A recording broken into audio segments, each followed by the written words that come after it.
And let us go with the problem number 12 here. Let us check out here. How many 1 by 10s make 2 by 5?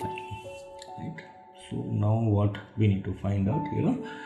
So how many 1 by 10s make 2 by 5? So they have given this in terms of mixed fraction, right? So let me convert it into, so 2 by 5, it's a mixed fraction. I'll convert it into improper.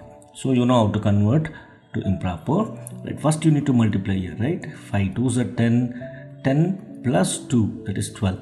So 12 by 5 we got, right? What we need to find, so how many 1 by 10s are there in this, right? To do that, what you can do here, right? 12 by 5, so multiply and divide by 2. So what you are going to get, so this is 1 by 10, no? So the denominator you are going to get 10 here, right? So 12 by 5 multiply by 2 here and as well as 2.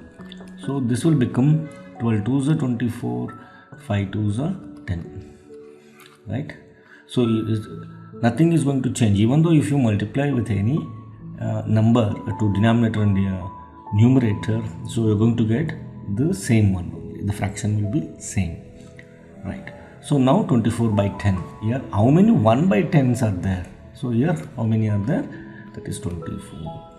24 1 by 10s to make 2 by 5, right? So that is going to be 24. Option D is the right answer.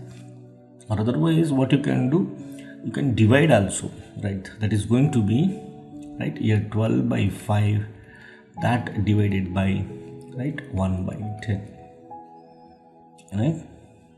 So what happens here, you know, division of fraction, right? That is 12 by 5.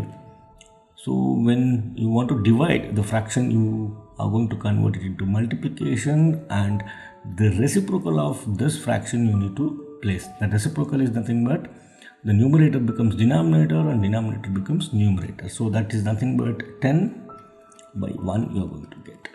So now simplify it here. 5 1s are 5 2s are, which is nothing but 12 2s are 24, right? This way also you can do. So the option here is D.